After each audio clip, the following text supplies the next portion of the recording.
Alors bonjour à mes élèves de quatrième, je vous propose dans cette nouvelle vidéo de vous expliquer la deuxième partie du chapitre 4, c'est-à-dire la convergence des plaques et formation de chaînes de montagne. Alors d'abord, le mot convergence, qu'est-ce que ça signifie? La convergence, c'est ce que l'on appelle aussi le rapprochement. On peut dire le rapprochement des plaques lithosphériques comme la convergence des plaques lithosphériques. Voilà, c'est l'objectif de cette vidéo, expliquer le mécanisme qui permet à deux plaques de se rapprocher et puis les conséquences, on verra, la formation des chaînes de montagne. Alors, on va commencer par une vidéo, pas une vidéo, plutôt une animation que l'on a déjà vue, celle-ci. Je vous rappelle, dans la vidéo précédente, on a étudié le mouvement d'écartement entre la plaque africaine et la plaque sud-américaine. Entre ces deux plaques, il y a une dorsale océanique, et on sait maintenant qu'une dorsale océanique, c'est une frontière d'écartement de deux plaques lithosphériques. Je vous rappelle qu'au niveau de la dorsale océanique, le magma qui est sous pression remonte, il écarte les failles, il écarte les deux plaques, etc. Et donc ça permet l'écartement des deux plaques, mais ça permet aussi l'ouverture d'un océan, et en l'occurrence ici, l'océan Atlantique. Alors aujourd'hui, on va s'intéresser non pas au mouvement d'écartement des plaques lithosphériques, mais au mouvement de convergence des plaques lithosphériques. Il y a forcément des mouvements de rapprochement des plaques. Pourquoi? Tout simplement parce que si à la surface de la Terre, je vous rappelle c'est un globe, la Terre, s'il y a des mouvements d'écartement des plaques, il y aura forcément aussi des mouvements de rapprochement. Autrement, ça voudrait dire que la planète soit rapetisse, soit elle grandisse, ce qui n'est pas possible. Alors, on va choisir un mouvement de rapprochement, de convergence à la surface de la Terre, c'est celui-ci. Regardez, ici, on a des flèches rouges. On nous indique que les deux plaques, ici, la plaque sud-américaine et ici, une petite plaque océanique qui est la plaque de Nazca, ces deux plaques se rapprochent. On le voit à une vitesse estimée à peu près à 9 cm par an, ce qui est assez lent. Voilà, alors que se passe-t-il entre la plaque sud-américaine et la plaque de Nazca pour leur permettre cette convergence?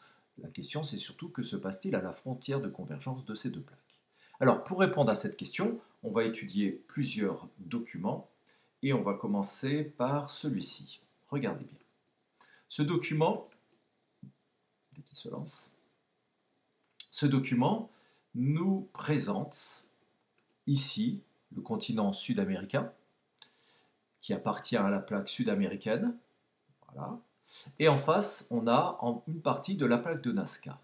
Et bien sûr, entre les deux, c'est ce que l'on appelle la frontière de convergence des deux plaques. On voit une multitude de petits points. Chaque petit point correspond à l'épicentre d'un séisme. À chacun de ces petits points, on a affecté des couleurs. Eh bien, ces couleurs indiquent tout simplement la profondeur du foyer sismique. Si l'épicentre est indiqué en orange, ça veut dire que la profondeur du foyer sismique est estimée entre 0 et 33 km de profondeur. Si l'épicentre est indiqué en jaune, eh bien, ça signifie que le foyer sismique est situé entre 33 et 71 km de profondeur. Si l'épicentre est indiqué en vert, eh bien, ça signifie que le foyer sismique est estimé à une profondeur entre 71 et 151 km de profondeur. Alors, qu'est-ce que l'on remarque? Eh bien, on remarque quelque chose de très important. Plus on rentre à l'intérieur des terres, plus les foyers sismiques sont profonds. On pourrait le schématiser ainsi. Je vais vous montrer un autre schéma. C'est la même chose, mais vu de côté, vu en coupe, si vous voulez. On retrouve ici la plaque sud-américaine. En face, la plaque de Nazca, qui est une plaque océanique. Ce que l'on voit, 7000 mètres, c'est quoi? Ça correspond à la cordillère des Andes. Cette structure très particulière, on en parlera plus tard, on appelle ça une fosse océanique. C'est un trou très très profond, de 8 km de profondeur. Alors, regardez, sur ce document, eh bien, on a positionné les différents foyers sismiques en fonction de leur profondeur. Et comme je le disais précédemment, plus on rentre à l'intérieur des terres, plus les foyers sismiques sont profonds. Qu'est-ce que ça signifie? Je vous l'ai dit, il faut prendre cette habitude lorsqu'on observe la nature, lorsque les observations sont trop bien rangées, classées, symétriques, ça veut dire quelque chose. Il faut comprendre le langage de la Terre. Et bien effectivement, ici, nous avons deux plaques, une frontière de convergence de deux plaques. Ici la plaque sud-américaine, ici la plaque de Nazca. Que se passe-t-il entre ces deux plaques? Eh bien regardez, on a un indice, c'est une enquête que l'on mène. Eh bien on peut supposer que la plaque de Nazca, qui est une plaque océanique, lorsqu'elle se rapproche de la plaque sud-américaine, eh bien regardez, elle plonge sous la plaque sud-américaine. Et lorsqu'elle plonge sous la plaque sud-américaine, les deux plaques coulissent l'une contre l'autre, ce qui va expliquer l'origine de cette activité sismique. Vous avez bien compris? J'espère. Alors, regardez un autre document pour être encore plus précis. Donc, c'est à chaque fois le même document, mais avec beaucoup plus de détails. Donc ici, on retrouve la plaque sud-américaine, c'est une plaque continentale. Cette plaque continentale, elle est composée par la croûte continentale, qui est épaisse et lourde, hein. Je vous rappelle que la croûte continentale, c'est composé de granit. Dessous, on retrouve le manteau supérieur. Je vous rappelle que la croûte plus le manteau supérieur, ça compose la lithosphère, c'est la partie rigide. Et dessous, c'est la sténosphère, qui est molle. En face, on a la plaque de Nazca, c'est une plaque océanique, donc il y a un océan. On retrouve la croûte, mais cette fois-ci, c'est la croûte océanique. Vous le voyez, la croûte océanique est beaucoup plus fine, elle est plus légère, puisqu'elle est composée de basalte. Le basalte, c'est une roche qui est légère. Dessous, on va retrouver le manteau supérieur. De la même manière, ici, la croûte plus le manteau supérieur, ça compose la plaque lithosphérique, qui est rigide, et qui repose sur un matériau qui est mou, c'est la sténosphère. Voilà. Donc, entre les deux, on retrouve ici la fosse océanique. Si on voit une fosse océanique, ça veut dire qu'on est à la frontière de deux plaques qui convergent. Et bien, cette fosse océanique, on voit bien son origine maintenant. En fait, c'est le coude de la plaque plongeante. Regardez, la plaque océanique, c'est la plaque la plus fine, la plus légère, et donc c'est la plaque qui va plonger sous la plaque continentale qui, elle, est beaucoup plus épaisse et beaucoup plus lourde. Donc c'est toujours la plaque océanique qui plonge sous la plaque continentale. Et regardez, lorsque la plaque plonge, eh bien, ça va former un coude à ce niveau-là, et on explique ainsi l'origine géologique d'une fosse océanique. Ensuite, ces deux plaques vont coulisser l'une contre l'autre, hein, elles vont se frotter si vous voulez, ce qui va expliquer l'origine de l'activité sismique que l'on rencontre à la frontière de convergence de plaques. Alors, comment expliquer maintenant l'origine de l'activité volcanique? Puisqu'on est dans une limite à frontière de deux plaques, donc il y a une activité sismique, on a expliqué son origine, mais il faudrait expliquer aussi l'origine de l'activité volcanique. Alors regardez, dans cette partie du document, qu'est-ce qu'on vous montre?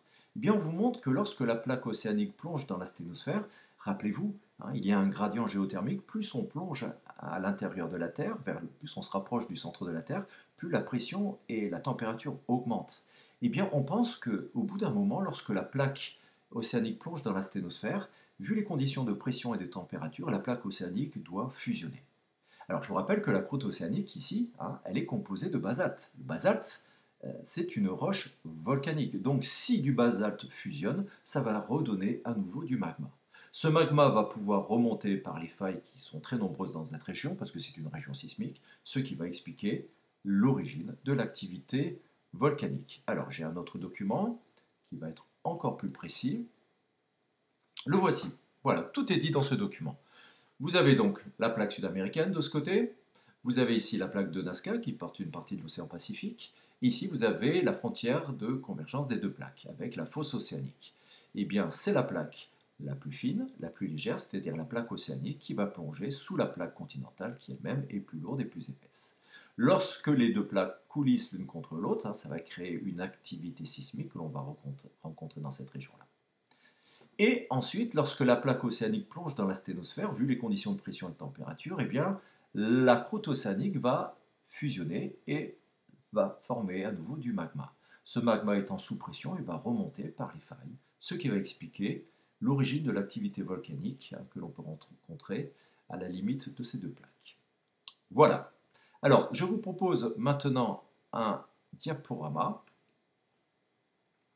Ce diaporama, hein, vous l'avez en ligne, il va vous permettre de vous entraîner à expliquer ce que l'on vient de voir, c'est-à-dire la convergence de deux plaques lithosphériques et sa conséquence, c'est-à-dire la formation d'une chaîne de montagnes. Regardez bien. Alors, point de départ, d'abord, on a deux plaques. Ici, on pourrait dire c'est la plaque sud-américaine. Ici, c'est la plaque de Nazca, la fosse océanique. Que se passe-t-il? Alors, regardez, quand je clique, hein, on voit que la plaque océanique plonge sous la plaque continentale. La plaque océanique plonge dans la sténosphère. Donc, qu'est-ce qui se passe? Alors, on n'a pas vu, j'ai peut-être cliqué trop rapidement. Voilà, hein, lorsque les deux plaques coulissent l'une contre l'autre, hein, ça va créer une activité sismique. Ensuite, lorsque la plaque océanique plonge dans la sténosphère, eh bien, elle va fusionner. Hein, vu les conditions de pression et de température, elle fusionne. Et lorsqu'elle fusionne, ça va donner naissance à du magma. Ce magma sous pression va remonter en surface, ce qui va expliquer une activité volcanique. Voilà. Alors, Maintenant, on va faire une nouvelle hypothèse. On va proposer une nouvelle hypothèse. Là, on vient d'étudier le mécanisme de convergence entre une plaque continentale et une plaque océanique. La question maintenant, c'est que se passe-t-il si nous devions imaginer la convergence de deux plaques continentales? Ce phénomène est tout à fait possible puisque la plupart des plaques sont pour une partie océanique et une partie continentale. Alors, ce diaporama va nous donner la réponse. Voilà, on imagine, un petit peu vite, on imagine que la plaque océanique qui plonge sous la plaque continentale porte, sur une partie, un continent. Que va-t-il se passer? Eh bien, au fur et à mesure que la plaque océanique plonge sous la plaque continentale, eh bien, les deux continents vont se rapprocher. La conséquence, regardez bien l'océan. L'océan, progressivement, se rétrécit, il se referme. C'est-à-dire que l'océan devient petit à petit une mer. C'est le cas actuel de la mer Méditerranée. Que va-t-il se passer petit à petit? Eh bien, la plaque océanique continue à plonger sous la plaque continentale, et donc les deux continents se rapprochent. Maintenant, il ne nous reste qu'un tout petit bras de mer. Que va-t-il se passer? Eh bien, à partir d'un moment, on va assister à la confrontation des deux masses continentales.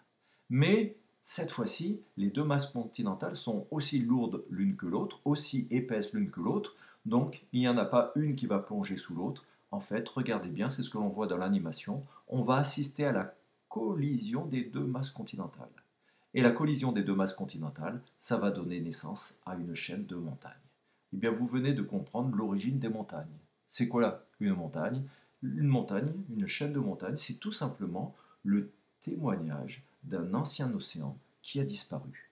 C'est pour ça que on retrouve dans les montagnes les plus beaux fossiles de poissons. Parce que ces montagnes, au sommet des montagnes, c'était il y a très très très longtemps, quelques centaines de millions d'années, c'était le fond des océans.